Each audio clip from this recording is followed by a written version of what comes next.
Hey guys, welcome back to Conversations with God. Well, it's with me, obviously, Andy, but the book is book one by Neale Donald Walsch. We are going through this book, and as I mentioned in the first video, that this book is a dialogue between Neale and God via like pen pal style in writing, and I find it super interesting in how he channels God or this entity to have dialogue about what really life is and just trying to get some answers. And so this next part that I'm going to share with you guys, really, like, I wrote like 3 pages about what this made me feel. And so, there's some juicy bits in there, okay? It says, "Yet so many people say that their prayer have gone unanswered." That was Neale talking. So now this is God. "No prayer, and a prayer is nothing more than a fervent statement of what is so, goes unanswered. Every prayer, every thought, every statement, every feeling is creative. To the degree that it is fervently held as truth, to that degree will it be made manifest in your experience." Ooh, so if you guys know anything about me, I am like an absolute wonderful manifester, and I actually love talking about manifestation. And this right here is one of the tenets of manifestation, is living in the end, okay? It is living as though it is done, living as if it has already happened, and not living in maybe in the future it'll happen or it'll never happen. It's gratitude for it's already happened. Thank you to the universe for giving me this thing that I may not technically have in my possession at this very second, but I have it already because it is in my realm, it is in my thoughts. And so when he's saying this is that no prayer goes unanswered. Now, you might be thinking, oh, I've had a million prayers go unanswered. But I want to challenge you on that. I want you to start thinking about, okay, you have had a prayer that you believe has gone unanswered. But have you sat there and thought, oh, it's not happening, it's not working, it's not going to be there, oh, this is impossible, this is not for me, I'm too old, too young, don't have energy, don't have this, don't have that, don't have the money, don't have the resources, I don't have any of this, and so it's never going to happen for me, but please God, I really want this thing. Right? So when you are trying to manifest, when you are trying to bring about something into your life, you have to have gratitude for already having it. Now, that is not a delusional statement, okay? But understanding that if God is all-powerful, omnipotent, omnipresent, everlasting being, then why couldn't he give it to you? So you just say, hey, I want this Lamborghini, thank you. And living from that place that that you're gonna get it because the person you're asking for from this wish, this dream, they can do that and then some. That's not even a question to whether they can do it or not. It's just, when you come from a deficit, when you come from I don't have it, God's like, okay, you don't have it. I agree. You're like, well, I have it. Okay. God says, okay, I agree. And it's very confusing for people to feel like, hey, I already have this thing, but I don't physically see it. But that's because there's a few components that you're not addressing.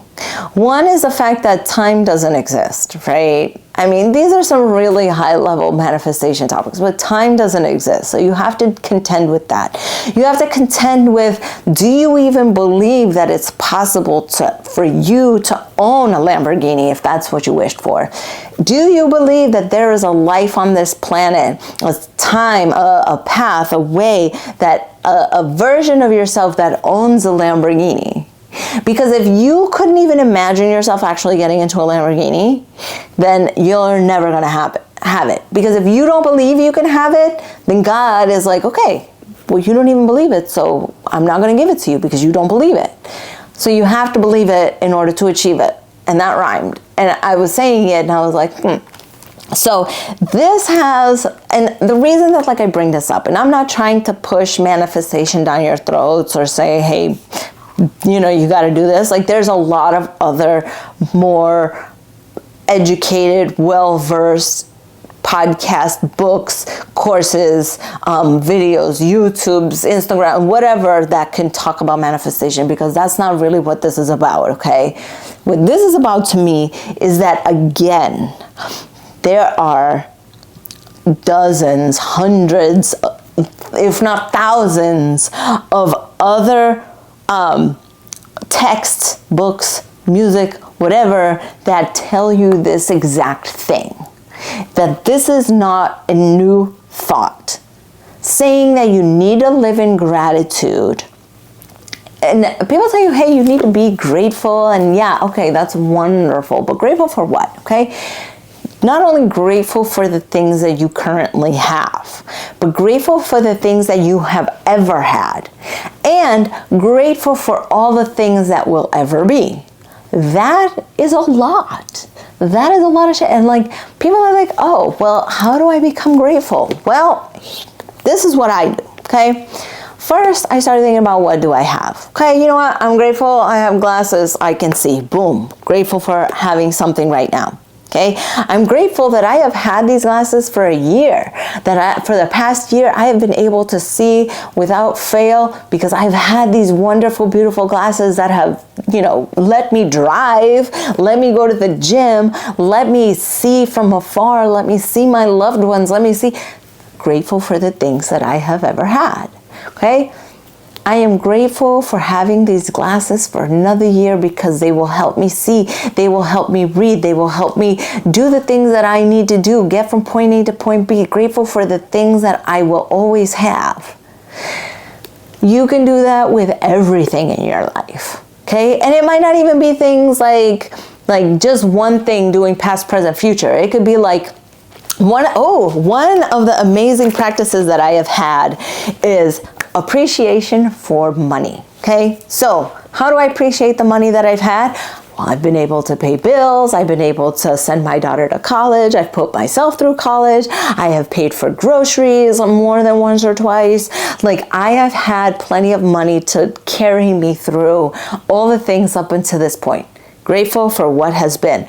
I am grateful for the amount that I have in my bank right now. I'm grateful for the credit cards that I have. I'm grateful for the job that I have that is creating more money as we speak right now. I'm grateful for the people who are my clients because they generate more money. The books that I sell, I am grateful for that, which I have now. Grateful for the future, for my future clients, for my future book sales, for my future YouTube views, for the money that I will have because it will help me to, you know, cover medical expenses, pay my bills. It will help me to have a car, to drive my car, it will be there. And I trust that. I love that. I'm grateful for it. So doing a practice like that for what has been, what is, and what will be will put you into that grateful mindset. Now, here comes the other part that a lot of people get wrong. Man, I am spitting all over the place. Like, I think I'm really dehydrated. So I think that's what's happening.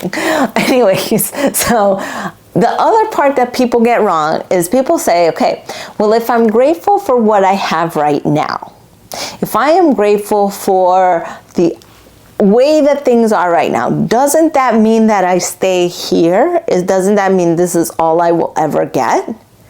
No. That's the magical part of it, is that when you start to realize, hey, I am so grateful that for everything I have, you've actually just dominated this level and then you're automatically elevated to the next level of life. Now, what that means, that's a whole other conversation, but you are presented with more because now all of a sudden your life is like so full and grand and beautiful, and you appreciate every single aspect of it, that life expands and challenges you. Okay, now that you have this, let's see what you can do with more. Let's see what you can do with something better, with something greater. Can you appreciate that and love that just as much as you do right now? So life expands. It doesn't contract. It doesn't stay stagnant either. It expands. It wants to expand. And the only way to do that, through gratitude from that which you have, that which you will have, and that which you have always had. So that's it for me today, guys. I'm going to put a link to the book in the description, along with the book that is titled Writing for My Life by Andy Hoffer, which is my book, because journaling, prayer, meditation has always been a part of my life and a part of my evolution.